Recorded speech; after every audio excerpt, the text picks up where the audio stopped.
Angin malam menyapu dingin lereng Gunung Lawu. Kabut turun perlahan, menyelimuti pepohonan tua yang berdiri bisu, seperti saksi ribuan kisah kelam. Di antara desir daun dan suara burung hantu yang nyaring, seorang pria tua duduk bersila di depan.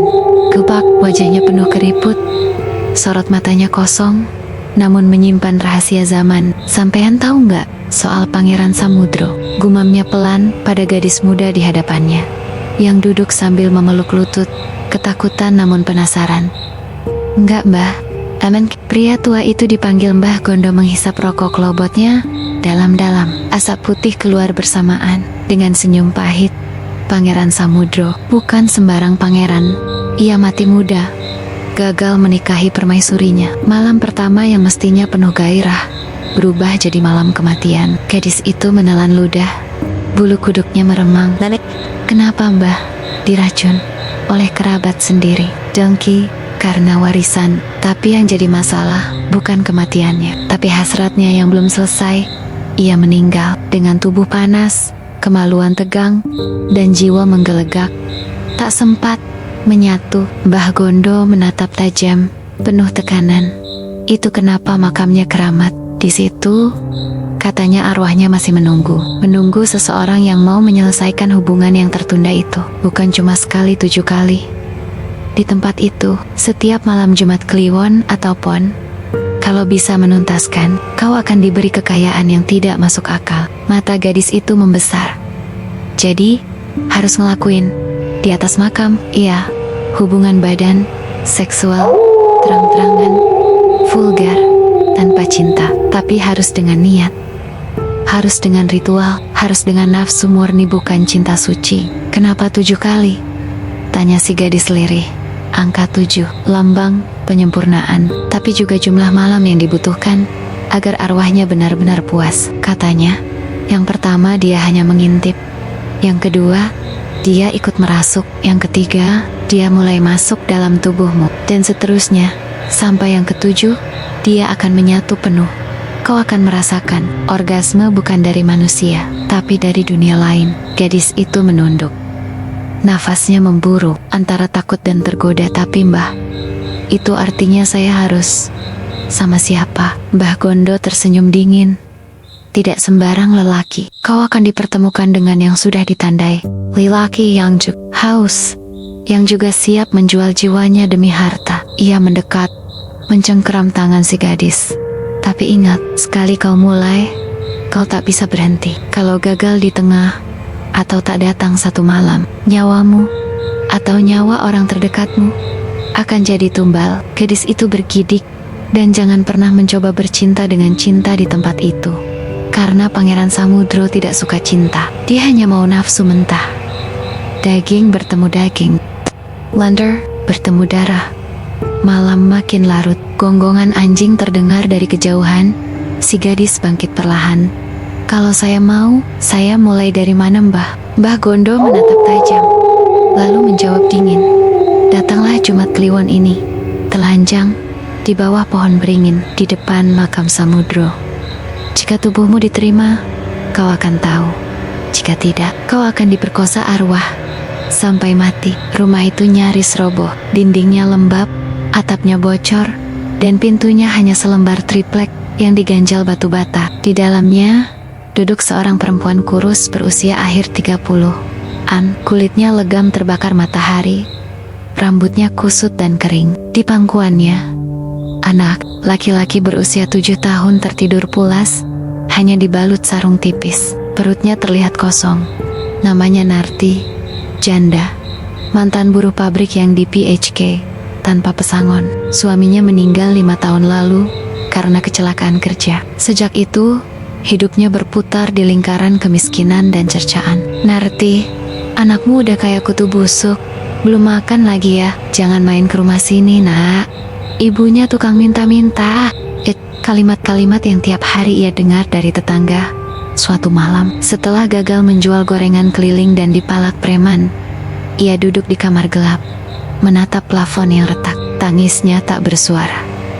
Anak semata wayangnya demam. Uang tinggal 2.000 rupiah. Ia berdoa, tapi Tuhan seperti tuli. Sampai akhirnya ia ingat satu nama, Mbah Gondo, paranormal tua yang tinggal di pinggiran desa. Dulu, ia menganggapnya dukun gila, tapi sekarang gilanya hidup jauh lebih menakutkan. Di gubuk Mbah Gondo, angin malam menggelitik kulit saat Narti berjalan kaki menembus kabut menuju gubuk reot yang konon jadi tempat pesugihan. Aroma kemenyan menusuk hidung. Di dalam, Mbah Gondo duduk bersila, hanya mengenakan kain lusuh. "Aku tahu kau bakal datang." Suaranya berat, serak, seperti suara yang sudah terlalu lama menyimpan rahasia busuk. Narti menunduk. "Saya butuh uang, Mbah. Anak saya sakit. Saya nggak punya apa-apa lagi." Semua yang datang ke sini bilang begitu. Tapi kau beda, Narti. Kau wanita penuh luka. Dan luka itu bisa dijadikan alat tukar. "Alat tukar apa, Mbah?" Narti hampir berbisik. Mbah Gondo tersenyum miring, lalu berdiri. Ia mengambil botol kecil berisi cairan hitam pekat, ditaruhnya di depan Narti. "Ini hanya awal. Kalau kau siap, kau harus berani masuk ke dalam dunia yang tak bisa kau tinggalkan." Dunia. Samudro. Mata Narti memesing. Samudro itu siapa? Pangeran yang mati dengan syahwat menggantung. Ia menunggu tubuh wanita yang mau menjadi wadah pelampiasannya. Sekali kau buka tubuhmu untuknya, uang akan datang. Tapi tidak cuma sekali. Kau harus siap dilahap 7 kali. Di makam tertentu, kau harus menerima pria yang juga haus seperti dirimu. Narti tercekat. "Saya harus tidur dengan orang lain?" Mbah Gondo tak menjawab. Ia hanya meletakkan selembar foto kecil di lantai. Foto itu menunjukkan seorang wanita telanjang berbaring di atas makam batu dengan seorang pria menindihnya. Kabur, gelap, namun jelas menunjukkan ritual tubuh yang sedang terjadi. Dia dulunya pemilik toko emas di Pasar Klewer, sekarang punya 5 cabang di kota besar. "Kau mau seperti dia?" Narti memejam mata. Kepalanya berdenyut, tapi wajah anaknya yang pucat terlintas di pikirannya. Ia tak bisa kalah. Ia tak bisa miskin lagi. Harga diri sudah lama mati. Yang tersisa cuma perut kosong dan air mata anaknya.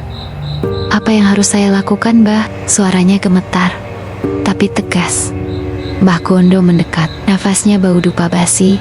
Datang ke makam Pangeran Samudro. Jumat Kliwon, tengah malam, telanjang, tak boleh haid, tak boleh ragu. Pria itu akan datang. Kau tidak boleh bertanya siapa dia. Kau hanya menerima. Tubuhmu bukan milikmu malam itu. Tubuhmu adalah jembatan. Setelah selesai, uang pertama akan datang dari tempat tak terduga. Narti menunduk. Ada setetes air mata jatuh ke lantai bambu. Tapi bukan karena sedih, melainkan karena sudah tak ada air mata tersisa. "Kalau saya mundur di tengah jalan," bisiknya, "maka anakmu akan menggantikan tubuhmu." Dan Pangeran Samudro lebih suka anak-anak. Langit malam itu menggantung. Pik, tidak ada bintang. Hanya kabut dingin yang menyelubungi jalan setapak menuju pesarean tua di lereng Gunung Lawu. Narti berdiri diam di ujung jalan. Tubuhnya hanya terbalut kain jarik tipis yang basah oleh embun. Tangannya gemetar, dadanya naik turun, jam menunjukkan 00,17. Malam Jumat Kliwon, ia sendirian, tidak ada suara. Bahkan, jangkrik pun seolah takut berbunyi. Di hadapannya, berdiri sebuah makam batu besar yang berbeda dari lainnya, lebih tua, lebih besar, dan dililit akar pohon beringin yang menjalar seperti urat nadi. Di depan batu nisan tanpa nama itu, ada kain merah terhampar dan bunga 7 rupa yang mulai layu. Aroma dupa menyengat. Di selembar kertas mantra dan sebuah kendi berisi air hitam diletakkan oleh Mbah Gondo sejak siang. Narti berlutut. Ia menatap batu nisan itu lama, lalu menarik napas dalam. Jariknya perlahan ia buka, hingga tubuhnya telanjang bulat diterpa angin malam. "Tubuhku bukan milikku malam ini," bisiknya, pelan namun pasti. Ia baringkan tubuhnya di atas kain merah. Kulitnya bersentuhan dengan dingin batu nisan yang keras. Gigi-giginya bergemeletuk menahan suhu malam. Tapi lebih dari itu, jantungnya berdetak terlalu cepat. Entah karena malu, takut, atau hasrat yang pelen-pelen dipicu oleh atmosfer mencekam yang merasuk ke pori. "Pangeran Samudro, aku datang." ambillah tubuhku, berikan anakku kehidupan yang layak. Lalu, suara langkah terdengar, perlahan, berat, mendekat. Narti menoleh. Di balik kabut, muncul sosok pria berusia sekitar 40-an, tinggi besar. Tubuhnya hanya dibalut sarung dan jaket hitam. Wajahnya tak sepenuhnya terlihat, namun mata tajamnya menyala bukan merah, tapi gelap seperti jurang. Ia tak bicara, hanya berjalan pelan ke arah Narti. Diam-diam, Narti ingin bertanya siapa dia, tapi ia ingat pesan Mbah Gondo. Jangan tanya siapa dia. Jangan bicara. Biarkan tubuhmu bicara. Pria itu membuka jaketnya. Tubuh kekarnya terlihat jelas di bawah sinar bulan yang tertutup awan. Ia mendekat, lututnya menyentuh tanah, lalu naik ke atas tubuh Narti yang kaku. Dan malam itu, tubuh mereka menyatu. Tidak ada cinta, tidak ada rayuan, tidak ada bisikan manja, hanya gerakan kasar dan ritmis, seolah arwah sedang mengendalikan tubuh pria itu. Narti sesak, tapi tubuhnya perlahan mulai melunak, bukan karena kenikmatan, tapi karena energi panas aneh merambat dari panggul ke ubun-ubun, seperti disentuh dunia lain. Mata pria itu mendadak putih, darah segar menetes dari hidungnya. Tangan Narti mencengkeram tanah, suara desahan berubah jadi lenguhan samar.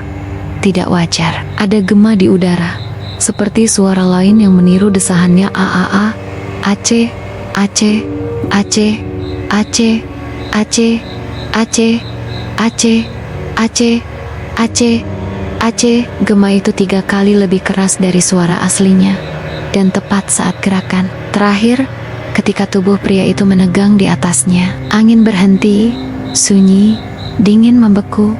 Ritual pertama selesai. Pria itu bangkit, memakai jaketnya kembali, lalu pergi tanpa bicara sepatah kata pun. Narti terbaring lemas, tubuhnya kotor oleh tanah dan darah tipis dari bagian tubuhnya.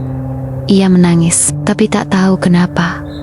Bersama air matanya, ia melihat ke langit.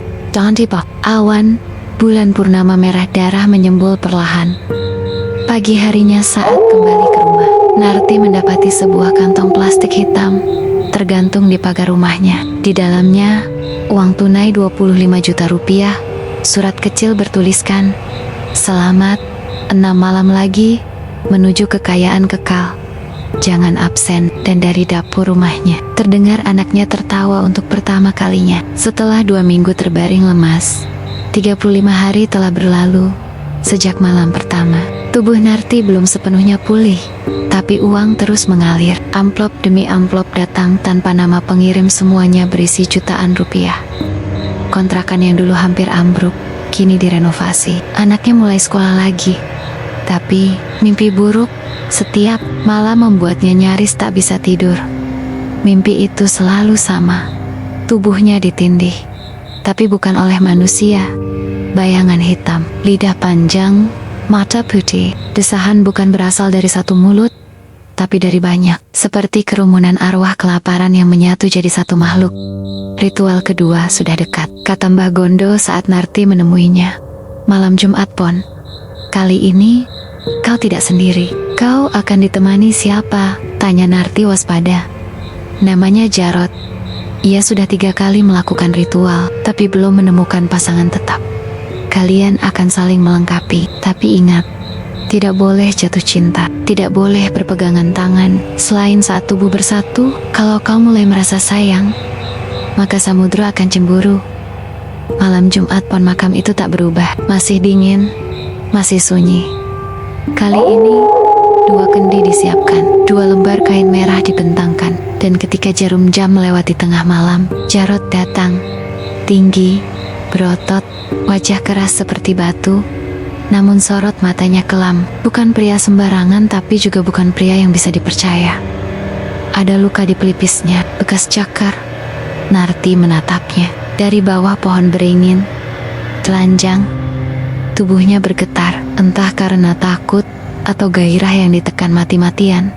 Aku Jarot, katanya singkat, membuka jaket, memperlihatkan dada penuh rajah mantra. Narti, balasnya pendek, tak ada obrolan, basa-basi. Mereka tahu peran masing-masing. Tidak ada perkenalan panjang, tidak ada pelukan. Yang ada hanya ritual, tubuh dan syarat, daging dan tumbal.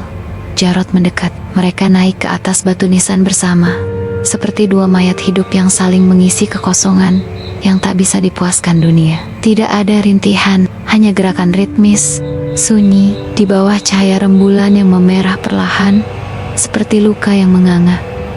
Tahan napasmu di akhir, bisik Jarod lirih. Kenapa? Akan ada yang masuk. Apa? Jarod tak menjawab. Tapi saat puncak itu datang, saat tubuh mereka masih Mamenegen Narti merasakan sesuatu masuk dari tulang belakangnya, naik ke tengkuk, lalu ke matanya. Pandangannya mendadak berubah seperti dilihat dari balik air. Di hadapannya bukan Jarod, tapi sosok pria berpakaian bangsawan dengan wajah tampan namun pucat. Dan ketika ia melihat ke bawah, tubuhnya bukan lagi tubuhnya, tapi tubuh seorang gadis muda dalam balutan kain pengantin. Ia menyatu dalam dimensi yang lain. Arwah dan tubuh saling bertukar, nafas dan jeritan menjadi satu.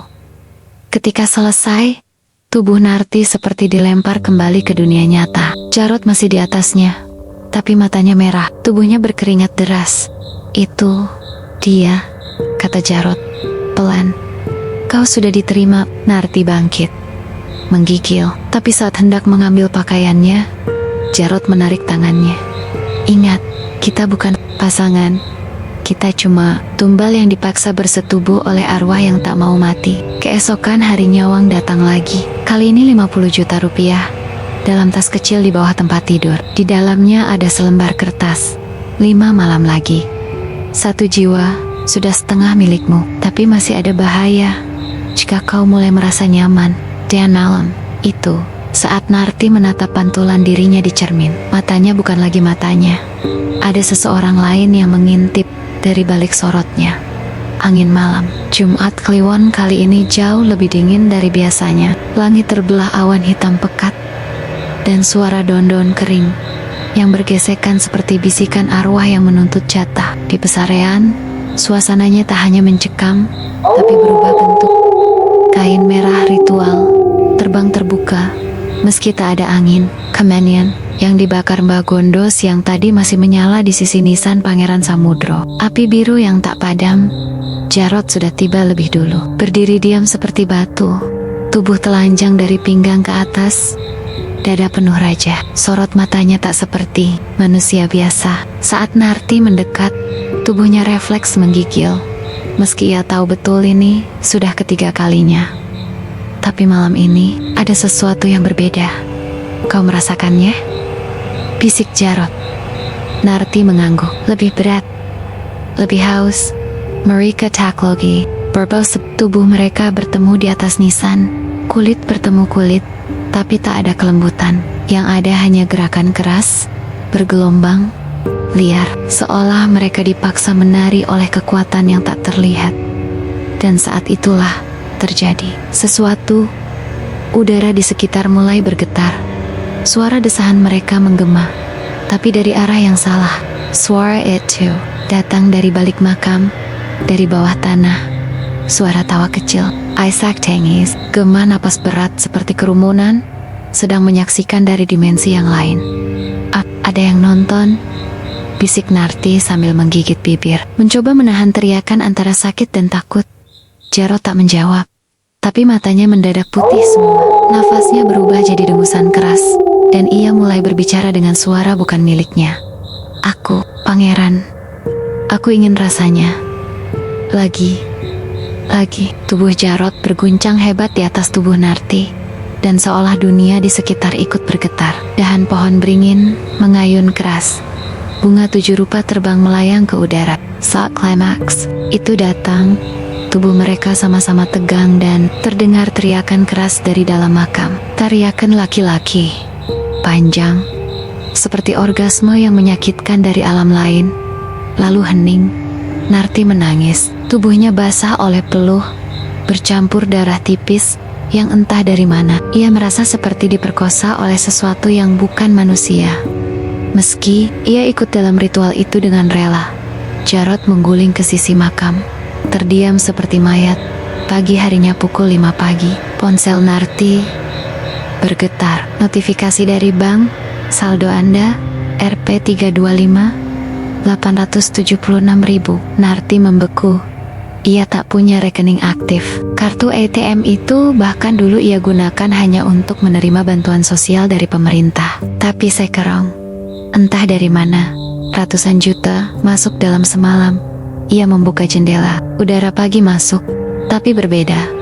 Lebih dingin, lebih kosong. Dan di meja makan, ia melihat setangkai bunga melati segar berdiri di gelas kosong. Ia tak menaruhnya di sana. Dia sudah masuk ke rumahmu, kata Mbah Gondo lewat telepon. Seolah tahu segalanya tanpa diberitahu.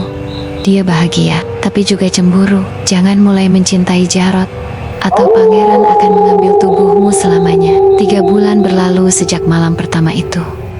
Hidup Narti telah berubah sepenuhnya. Dari janda miskin yang tinggal di kontrakan rayot, kini ia tinggal di rumah mewah 2 lantai di kawasan elit pinggiran kota. Mobil sedan hitam terparkir di halaman. Di tangannya kini ada butik fashion wanita yang dalam waktu singkat langsung viral di media sosial dan disambut antusias pelanggan. Narti bukan lagi siapa-siapa. Dia menjadi nyonya besar. Pelanggan antre. Pengusaha lain mendekat. Nama butik Narti mulai disebat-sebat di acara talk show lokal. Semuanya terasa terlalu mudah, terlalu cepat. Tapi tak ada yang gratis. Gejala awal setiap hari Kamis sore. Tubuh Narti mulai menunjukkan gejala aneh.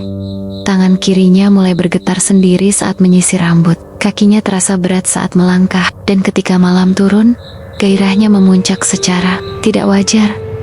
Nafasnya memburu. Tubuhnya merontak, padahal tidak ada siapa-siapa. Ah, Tuhan, tapi bukan Tuhan yang ia panggil sebenarnya. Ia tahu itu.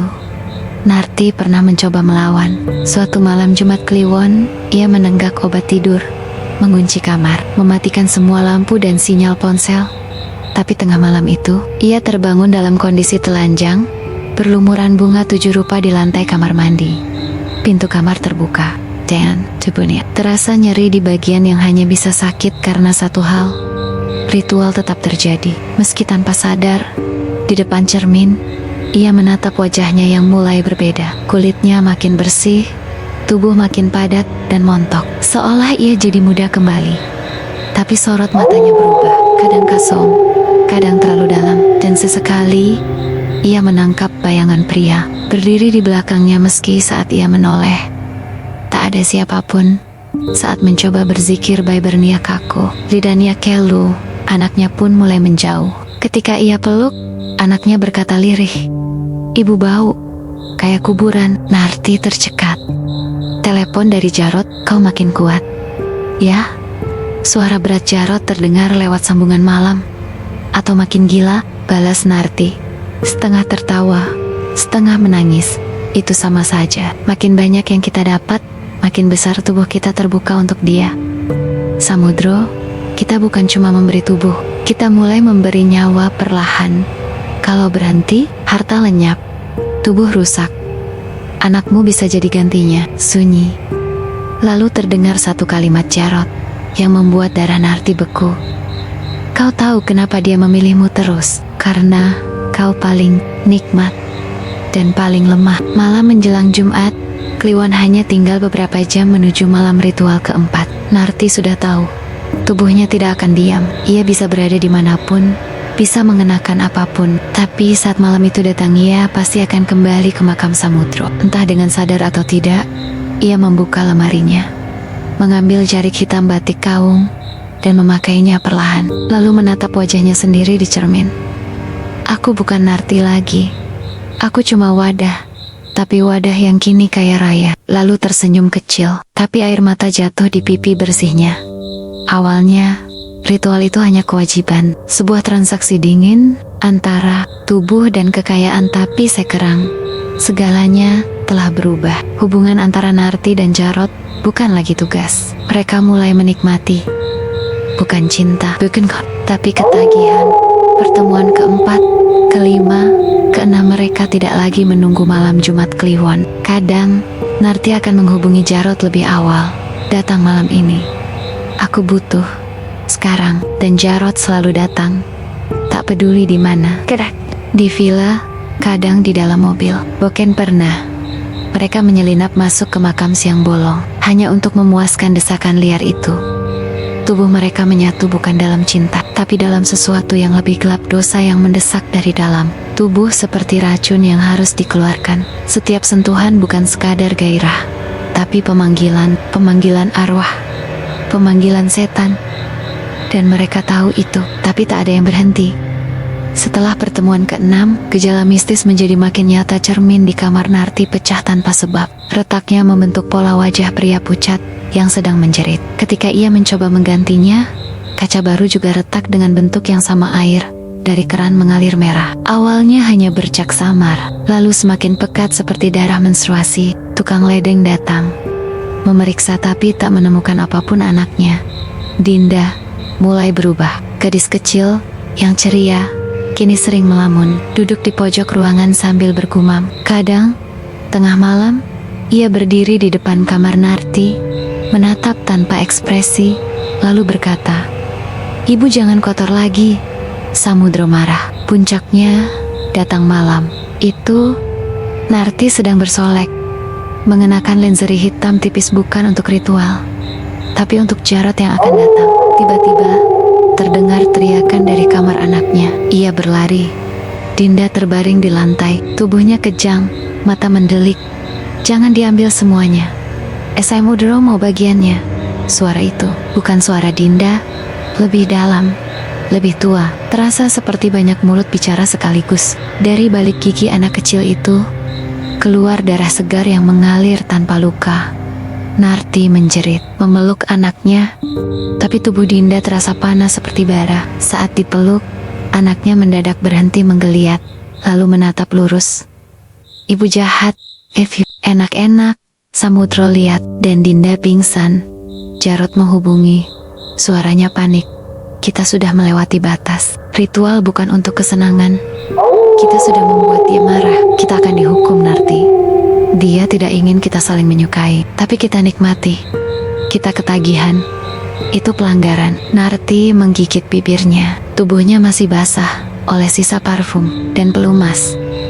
"Aku gak peduli. Aku cuma tahu aku gak mau kembali miskin. Kalau begitu, bersiaplah, karena darah belum cukup. Dia akan minta nyawa." Esok pagi Dinda demam tinggi. Dokter tak menemukan penyebabnya. Saat tidur, anak itu terus bergumam, 7 kali, 7 kali, 7 tubuh. Lalu tinggal 1, di tangan Dinda muncul bekas lebam seperti jari mencengkeram dari dalam. Dan malam Jumat Kliwon berikutnya akan menjadi ritual terakhir. Malam menjelang ritual keempat, suasana kamar Narti terasa ganjil. Lampu berkedip, aroma melati bercampur amis darah mengambang di udara. Padahal tak ada bunga dan tak ada luka. Ia tertidur bukan karena lelah, tapi karena diseret masuk ke mimpi. Mimpi itu ia berdiri di tengah tanah basah, berkabut. Ada makam besar yang terbuka, seperti menanti tubuh masuk, tapi bukan makam Samudra. Ini lebih dalam, lebih gelap. Di balik kabut, muncullah sosok berjubah hitam. Wajahnya tidak terlihat, hanya 2 cahaya merah menyala dari balik tudungnya. Suara itu dalam, bergema, seperti datang dari dinding liang lahat. 7 kali membuka tubuh, 7 lapis dunia akan terbuka. Tapi kekekalan, beautiful, nyata. 1 jiwa, yang darahnya dekat denganmu, yang masih murni. Narti menjerit dalam mimpi. Tidak, tidak anakku, ambil aku saja." Sosok itu mendekat perlahan. Suara napas berat terdengar mengelilingi Narti dari segala arah. "Bukan kamu yang kami inginkan, tapi buah dari rahimmu yang lahir dari darah dan dosa." Makam di belakang Narti menghisap tanah, terbuka lebar seperti mulut raksasa. Dari dalam, muncul tangan kecil berlumuran darah, tangan anak-anak. "Ibuku, tolong ibu." Narti terbangun dengan teriakan keras, dan tubuh berkeringat dingin. Pagi harinya Dinda masih demam tinggi, tapi setiap kali Narti mencoba menatapnya, anak itu berbalik dan menolak disentuh. "Kamu mimpi apa sayang?" tanya Narti. "Aku lihat ibu berdarah. Terlalu banyak darah, terlalu banyak laki-laki. Dan Ada lubang hitam di punggung ibu. Narti terpaku. Ia meraba punggungnya dan menemukan luka kecil seperti bekas luka bakar bulat, tepat di bawah tulang belikat. Ia tak ingat kapan luka itu muncul. Hari itu, Narti pergi ke dukun tua yang dulu memperkenalkannya pada ritual. Mbah Gondo, tapi rumah sang dukun sepi. Di pintu, ada sajen rusak dan tulisan melilit dari darah ayam. Tumbal harus jatuh. Kalau tidak, jiwa akan rebutan. Dari jendela, Narti mengintip ruangan penuh abu dupa. Dan di tengahnya foto Dinda terbakar setengah. Wajah Dinda hilang oleh jelaga, tapi matanya masih utuh menatapnya. Di kamar mandi, Narti menangis. Tangannya gemetar saat menyentuh ponsel.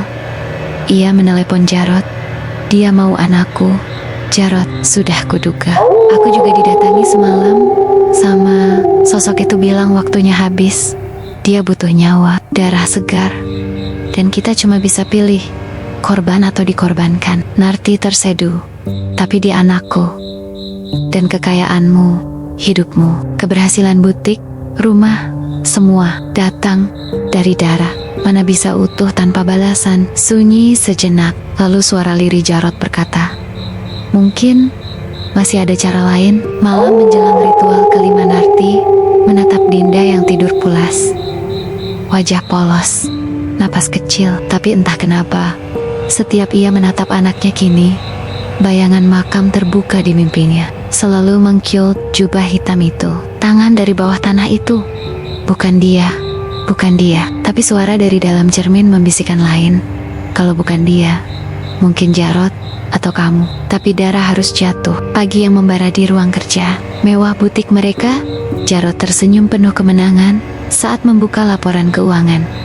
Lihat Narti, penjualan kita naik 300% dalam 2 minggu. Modal awal sudah balik, bahkan jauh lebih. Narti menatap layar dengan mata berbinar, tapi hatinya bergejolak. Ia tahu, keberhasilan itu bukan kerja keras biasa. Ada kekuatan gelap yang bekerja di balik layar. Jarot menatap dalam mata Narti, suaranya rendah dan penuh rahasia. Ini semua berkat pesugihan, Narti. Tapi kita nggak boleh berhenti. Semakin kita lakukan ritualnya, semakin deras rezeki mengalir. Narti menarik napas panjang. Tapi setiap kali kita di sana, aku merasakan sesuatu yang aneh. Bau darah, suara tangisan anak kecil. Kadang aku merasa ada yang mengawasi kita. Jarot mengangguk pelan. Aku juga merasakannya. Tapi kita sudah terikat. Kita seperti dirantai oleh janji gaib. Jika berhenti, semua yang kita dapat akan hilang. Bahkan nyawa kita bisa jadi taruhannya. Malam Jumat Kliwon, di makam malam itu, mereka kembali ke makam Pangeran Samudro. Sunyi dan kelam. Kabut tipis menyelimuti tanah basah. Aroma tanah basah bercampur bau anyir darah memenuhi udara. Saat mereka mulai ritual, tangan mereka saling mencari dalam gelap. Gairah mereka membara, bukan hanya oleh nafsu, tapi oleh energi tak kasat mata yang mengikat jiwa mereka. Tiba-tiba, suara tangisan lirih memenuhi telinga mereka, seperti rintihan dari lorong gelap bawah tanah. Narti menggigil. Dengar itu, jangan hiraukan. Itu cuma pengaruh ritual. Namun bau darah semakin kuat, menusuk hidung, membuat kepala Narti berputar. Jarot merasakan napasnya makin berat. Setelah ritual, mereka merasa ada yang menempel di tubuh mereka, seperti rantai halus yang menjerat jiwa. Mereka ingin berhenti, tapi tubuh dan pikiran menolak. Aku ingin berhenti, kata Narti dengan suara lemah. Aku juga, balas Jarot. Tapi kita tidak bisa. Mereka tahu, janji gaib itu mengikat mereka untuk terus melakukan ritual, entah sampai kapan. Keuntungan bisnis meningkat drastis. Rumah makin mewah, tapi malam-malam Narti semakin gelisah. Anaknya makin sering kerasukan, dan suara-suara gaib makin jelas. Malam ritual ke-6 malam itu, kabut menebal di lereng Gunung Lawu. Angin dingin berhembus pelan membawa aroma tanah basah dan dupa yang menyengat. Narti dan Jarot kembali ke makam keramat Pangeran Samudro. Kali ini dengan hati yang berat dan pikiran gelisah. Mereka saling bertatapan sebelum mulai. Ini ritual terakhir sebelum semuanya berakhir, ujar Jarot dengan suara serak. Aku takut, Jarot. Aku takut dengan apa yang akan terjadi, jawab Narti pelan. Jarot hanya mengangguk. Saat ritual berlangsung, tubuh mereka menyatu dalam kegelapan malam. Namun, tiba-tiba tubuh Jarot menggeliat aneh, seolah ada yang menguasainya. Wajahnya berubah pucat, matanya menatap kosong ke arah langit. Narti mundur, panik. Jarot, apa yang terjadi padamu? Suara Jarot berubah, berat dan menggelegar, seperti bukan suara manusia. Ini suara Pangeran Samudro, katanya dalam nada mengancam. Tumbal ketujuh adalah kunci keabadianmu, tapi pengkhianatan akan dihukum dengan neraka yang tak berujung. Narti menahan napas, jantungnya berdegup kencang. Pengkhianatan? Apa maksudnya? Jika kau berkhianat, jika kau mencoba keluar dari ikatan, aku atau siapapun yang melanggar janji ini akan menjadi korban pertama. Narti menatap Jarot, tapi sosok di hadapannya kini seperti bukan manusia lagi. Suara itu bergema terus, penuh ancaman dan janji kekal. Kau sudah terlalu jauh untuk mundur, Narti. Jalan pulang telah tertutup. Hanya satu pilihan. Kau, tumbal, akan jatuh. Narti menggigil. Air matanya menetes. Tapi aku takut dengan anakku. Takut kehilangan semuanya. Takut tidak akan mengubah apapun. Yang ada hanyalah memilih, tunduk, atau hancur. Setelah ritual saat tubuh Jarot kembali normal, ia terjatuh lemas di tanah. Narti memeluknya dengan gemetar. Kita tidak punya waktu lagi, bisiknya. Kita harus siap membayar harga terakhir. Tumbal nyata, beberapa hari setelah peringatan terakhir, Narti merasa tercekik oleh ikatan pesugihan yang semakin menjerat hidupnya. Ia ingin bebas dari janji gaib, dari cengkraman arwah Pangeran Samudro, dan dari ancaman tumbal yang makin mendekat. Kalau aku harus mati karena ini, lebih baik aku pilih sendiri, pikir Narti dengan getir. Dengan keberanian nekat, Narti mencari pria lain, seorang lelaki muda dari lingkungan sekitar yang dikenal murah hati dan kuat, bernama Adi. Di sebuah warung kecil, Narti mendekati Adi, menatapnya dengan pandangan menggoda. Adi, aku tahu ini aneh, tapi aku butuh bantuanmu. Aku ingin melakukan ritual yang sangat penting. Kau harus jadi pasanganku, menggantikan seseorang. Adi terkejut, tapi rasa penasaran dan nafsu mulai menguasai pikirannya. Apa maksudmu, Narti? Ritual apa ini? Narti menggigit bibir, lalu menunduk. Aku tak bisa jelaskan banyak, tapi jika kau bantu, aku jamin kau akan dapat banyak keuntungan, kaya, dan sukses. Adi tersenyum, tergoda oleh janji itu. Malam itu, mereka pergi ke makam Pangeran Samudro. Narti memimpin ritual seperti biasa. Hanya kali ini dengan Adi yang baru. Ritual itu berlangsung panas, penuh gairah dan ketegangan. Namun, sepanjang ritual, Narti merasakan aura yang berbeda. Suasana menjadi makin berat. Bayangan gelap mengitari mereka, dan aroma darah yang menusuk lebih pekat. Keesokan paginya, Adi ditemukan tewas di kamar kontrakannya.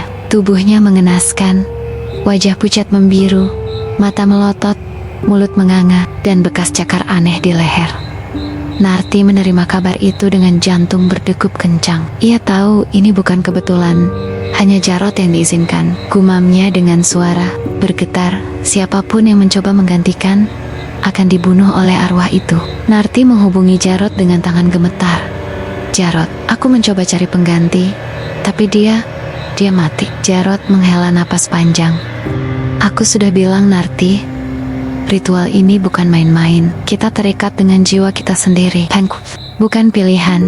Kalau kita terus begini, aku takut, aku juga. Tapi kita tak punya jalan lain. Narti menatap langit malam, ragu dan takut. Nafsu ingin bebas, tapi harga yang dibayar terlalu tinggi.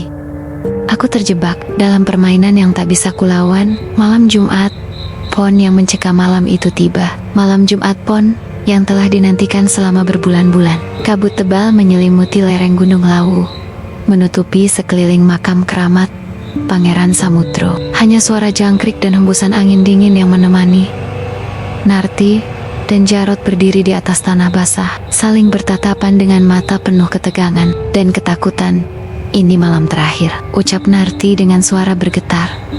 Tidak ada jalan balik, jawab Jarot.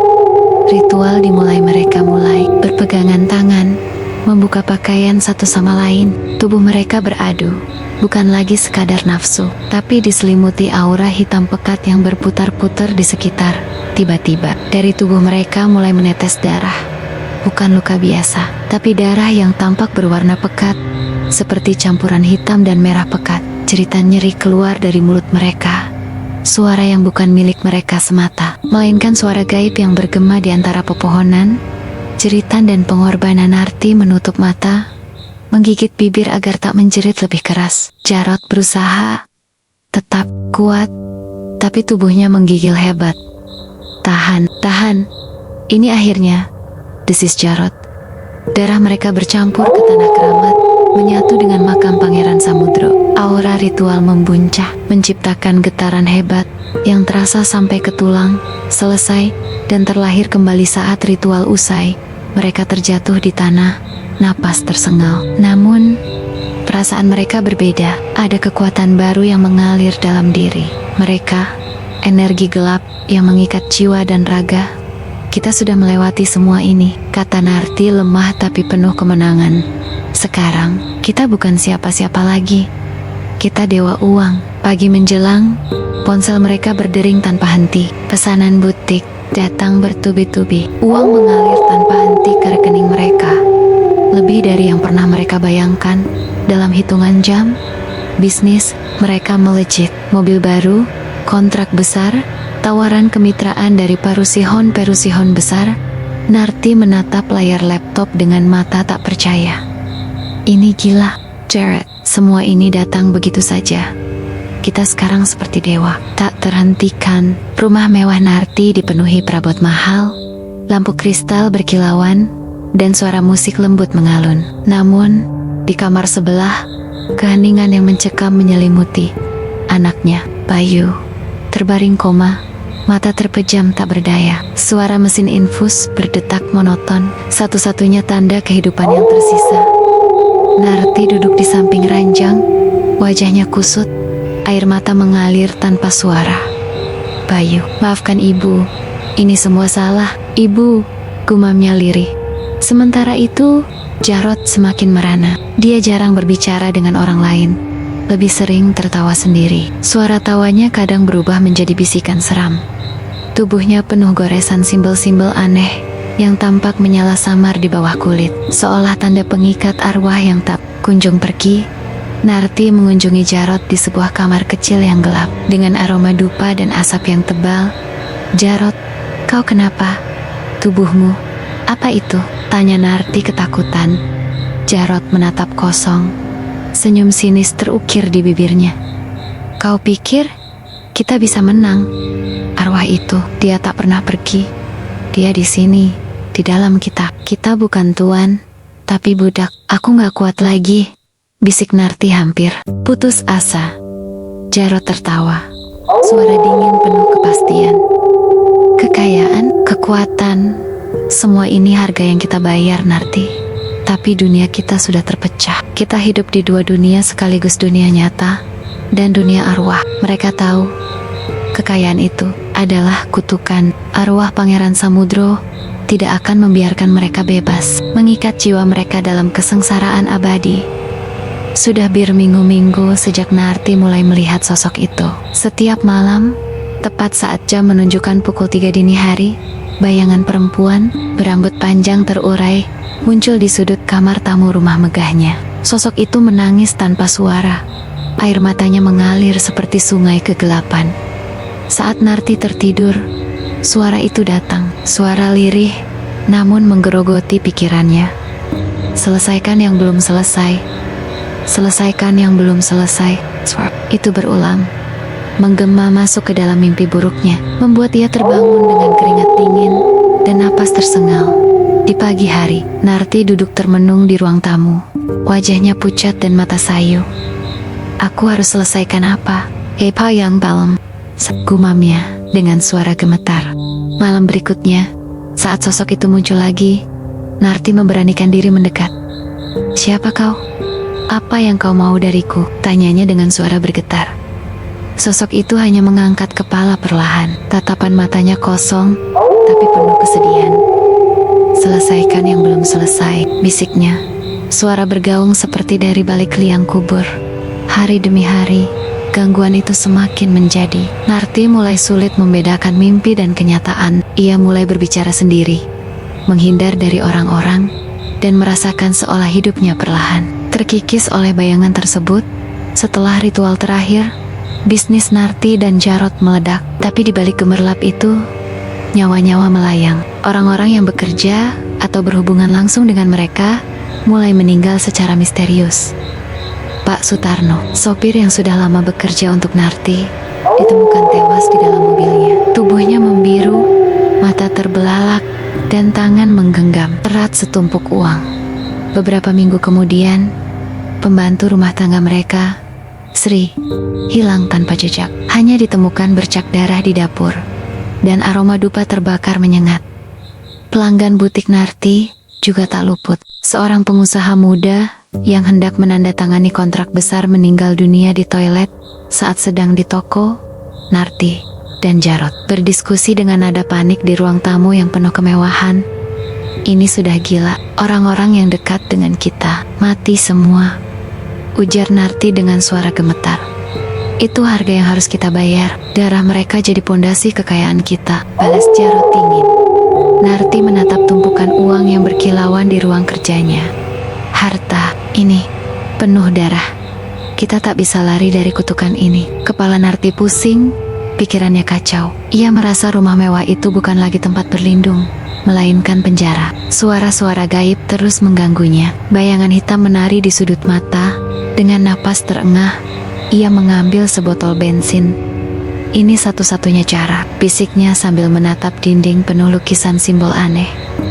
Narti menyiram seluruh ruangan dengan bensin, lalu menyalakan korek api. Api langsung menjalar, menyambar perabot dan dinding.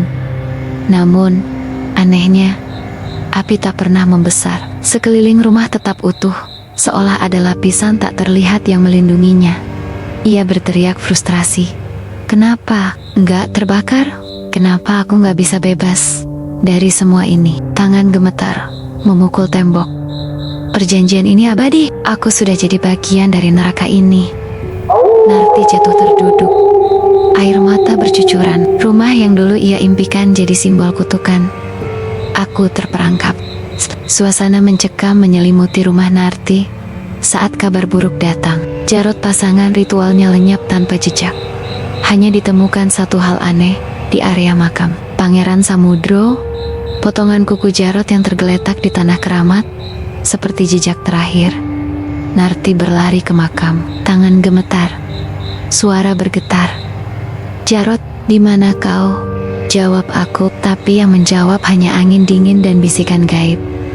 Malam itu, arwah Pangeran Samudro muncul dalam mimpi Narti. Dengan suara berat dan dingin, "Tumbal selanjutnya harus sempurna. Aku sudah kehilangan satu, kini hanya tinggal kau." Narti terjaga dengan napas tersengal, wajah penuh ketakutan. "Aku harus memilih, mati sendiri atau mengorbankan jiwa lain." Di depan cermin, Narti berbisik getir. "Ini bukan hidup, ini neraka yang aku ciptakan sendiri. Tapi aku tidak bisa menyerah." Malam itu, di tengah gelap pekat dan udara dingin menyengat, Narti berdiri di depan pintu panti asuhan kecil di pinggiran kota. Sebuah amplop berisi uang yang cukup untuk mengganti luka batinnya dengan janji kelangsungan hidup. Ia menatap seorang gadis yatim piatu yang tengah tertidur lelap. Tak mengerti apa yang akan terjadi. "Ini satu-satunya cara. Aku harus bertahan. Aku tidak boleh mati sekarang." Narti menghela napas panjang. Air mata jatuh tanpa suara. Dengan langkah berat, ia membawa gadis itu menuju makam Pangeran Samudro. Di tempat keramat itu, di bawah sinar rembulan purnama, Narti dan Jarot, yang kini sudah hampir menjadi bayangan, melaksanakan ritual berdarah. Darah gadis itu mengalir, menggenangi tanah pusara. Aroma besi dan dupa membakar udara malam. Arwah pangeran muncul, matanya menyala merah, mengangguk puas. Narti merasakan tubuhnya ringan, Jiwa yang sesak terbebas sejenak. Dalam hati, ia tahu harga yang harus dibayar. Usia 10 tahun lagi, kesempatan untuk menikmati kekayaan ini, tapi dengan kutukan yang semakin berat. Narti melangkah pergi dari makam dengan perasaan penuh dendam dan rasa bersalah yang membakar. Ia tahu jalan hitam ini membawa kehancuran, tapi dia tak punya pilihan lain. 10 tahun telah berlalu sejak keputusan gelap itu diambil. Narti kini perempuan tua, rambutnya memutih, wajahnya keriput, namun matanya masih menyimpan kilau dingin kekuasaan. Rumah megahnya berdiri megah, tapi sunyi dan dingin. Suara langkah tak terlihat sering menggema di lorong-lorong kosong. Bayangan hitam menari di sudut ruangan. Malam Jumat Kliwon tiba kembali. Di ruang tamu yang kosong, terdengar ketukan pelan dari jendela. Narti menatap gelap, merasakan getaran dingin merayap di kulitnya. Ketukan itu, sudah saatnya, bisiknya dengan suara serak. Suara gaib memenuhi ruangan. Janji sudah dibuat, Narti, tidak ada yang lolos. Waktu pengantin Samudro telah tiba. Tubuh Narti tiba-tiba terasa berat. Dengan ia mencoba melawan, tapi tak berdaya. Tubuhnya terseret perlahan ke kegelapan abadi. Sebelum menghilang, Narti memandang kosong ke rumah yang pernah ia bangun. Ini akhir atau awal neraka yang tak berujung, gumamnya. Di tempat itu, arwah Pangeran Samudro kembali bersemayam. Janji kekayaan dan kekuasaan tetap menggoda, tapi tak ada yang pernah lepas dari kutukan abadi. Kisah Narti dan Jarot adalah pengingat kelam tentang bahaya ketika manusia memilih jalan pintas dengan menggadaikan hati nurani demi kekayaan dan kekuasaan. Ritual terlarang dan janji manis yang datang dari dunia gelap memang tampak menggoda, tapi selalu dibayar dengan harga yang sangat mahal. Jiwa, keluarga, dan kebebasan sejati. Arwah Pangeran Samudro yang haus akan kelanjutan ritualnya bukan hanya simbol keserakahan, tapi juga perangkap abadi yang mengikat siapa saja yang terjerumus dalam pesugihan, harta, dan kekuasaan. Tidak akan pernah membawa kebahagiaan sejati jika diperoleh dengan mengorbankan nilai kemanusiaan dan cinta. Jangan tergoda oleh jalan pintas yang menjanjikan kekayaan instan, karena kutukan yang tersembunyi di baliknya bisa menghancurkan hidup dan jiwa. Hargailah apa yang kamu miliki. Bangunlah masa depan dengan kerja keras dan kejujuran, karena hanya dengan itu kedamaian dan kebahagiaan sejati dapat kamu raih, tanpa bayang-bayang kelam dari dunia yang tak kasat mata.